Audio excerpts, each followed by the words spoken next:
Okay. Okay. So basically, we said that we'll talk about mudras, right? So you heard me say chin mudra, like, touch your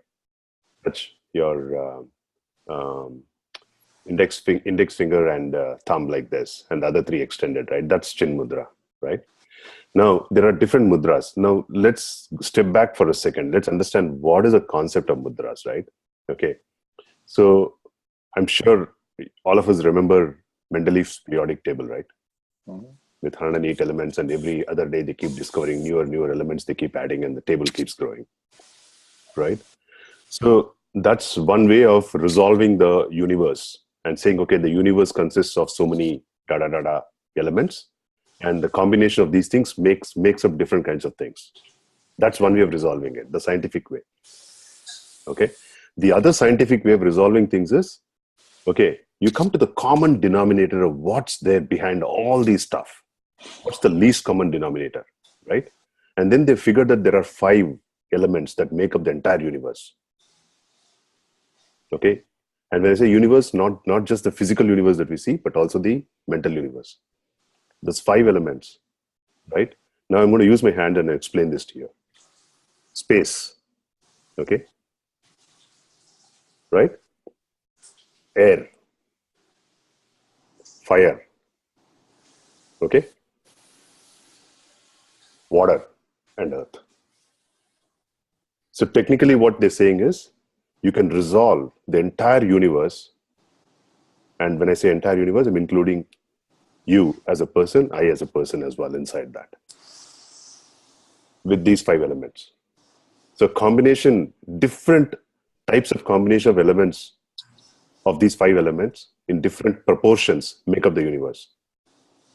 For example, these 5 elements combined in, let's say, combination A makes the chair. 5 elements combined in combination B makes us. That's it.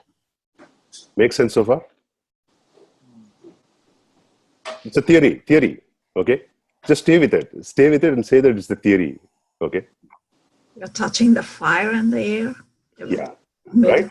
Now, if you observe, okay, now I'm talking about see, at the end of the day, yoga and all this stuff is all theory. Okay. Whether it is applies, whether it works, only then you can accept the theory. So much as Mendeleev periodic table is a theory, right?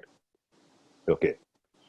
Now, here is what it is, right? Now, what the theory also says is that the 5 elements, right, which constitutes our body, you can control them through these 5 fingers, right? If you remember, I started from here. This is space, right? Okay. Again, I'm just repeating: space, air, fire, right? Then move here on this side: water and earth. Mm-hmm. Okay. It's easy to remember. 5. So when you do a mudra like this, what you're doing is when you're touching the fire element with the air element, you're balancing. Okay, you're balancing these two things. Okay, and if you touch these two, you're balancing the space. Just understand at a conceptual level, okay? Because this is not something you can only experience it when you touch these two. You're balancing the earth element. When you touch these two, you're balancing the water element. Now, this is the theory. How can you apply? See, I'm not interested in teaching you the theory, okay? I'm interested in application, right? Okay. Now, what happens is the space, right? There's a lot of space in our body. And let's take this one, okay? This is much more easy for us to understand, okay? When you touch these two things, it balances out the air content in the body, in our body. Okay? It balances out, right? Now, how do you increase the air content? I mean, if this balances out, there should be a way of increasing air content. There should be a way of decreasing air content, right? For example, okay, let's say you're feeling thirsty. What do? You drink a glass of water. Is there any other way of, satisfying your thirst? You can balance. This is You can balance with this. But if you want to increase, you keep your fire here, and it increases the water content in the body. Now, let's say you got terrible cold. What it means is you already have too much of water in the body. You bring it down, and it balances the water element in the body. This is the universal remote control, man. This is a universal remote control. Exactly. That's why these fingers, they talk, they can control your health. And I'm just explaining to you from a cold perspective, right? The same thing applies for emotions. You're sometimes, overexcited, you're spacey. What happens is the space and air are increased in your body. You don't want it so overexcitement in your life, you bring it down. Or you do this. You're on record, Venu. Oops. Oh, shit.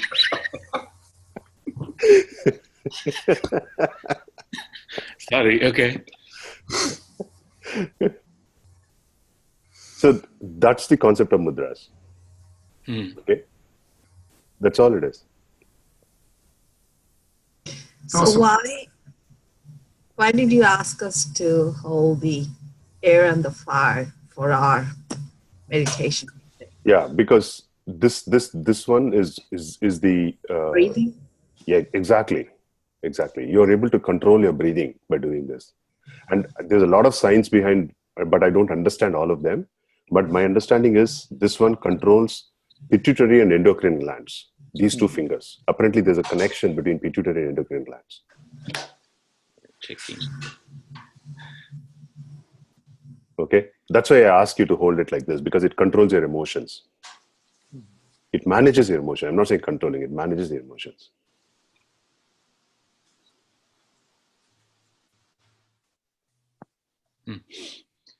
What's Om Mani Padme Hum, man?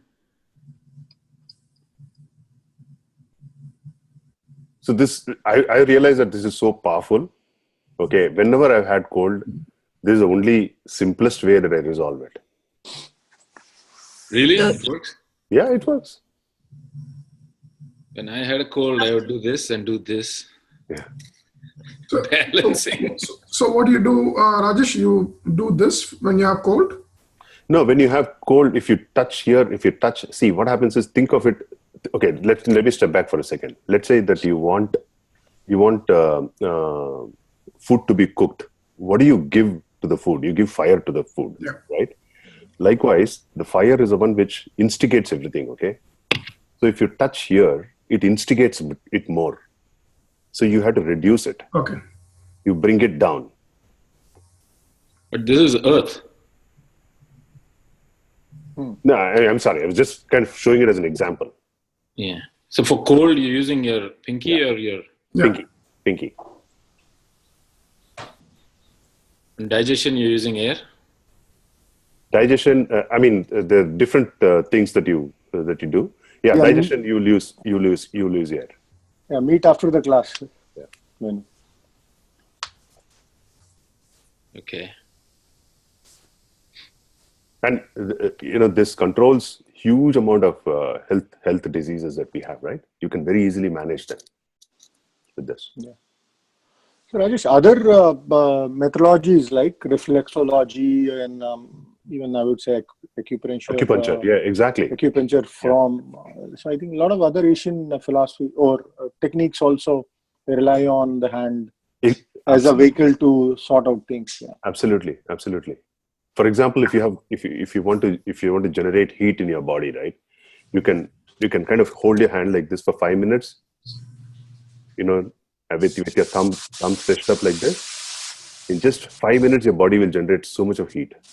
And that's good for controlling cough and cold, because cough and cold, you need heat to get rid of your phlegm. Do this.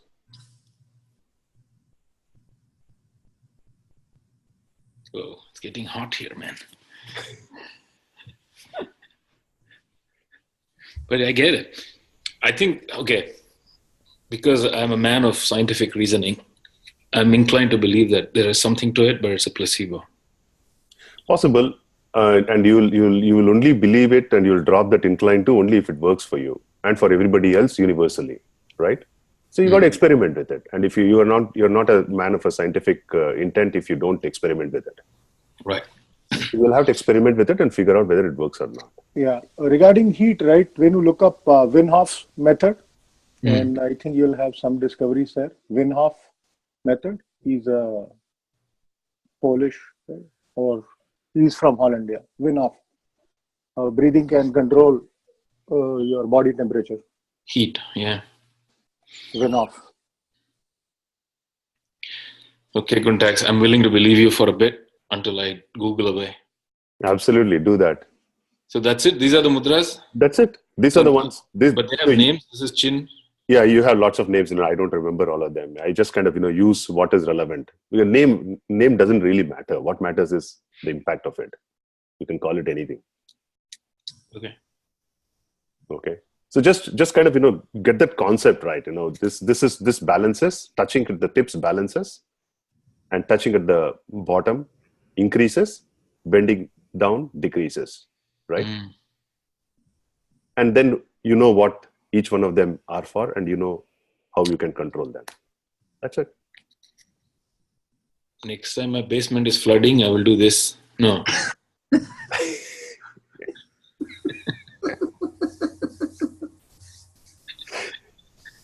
And I'll send the insurance bill to you.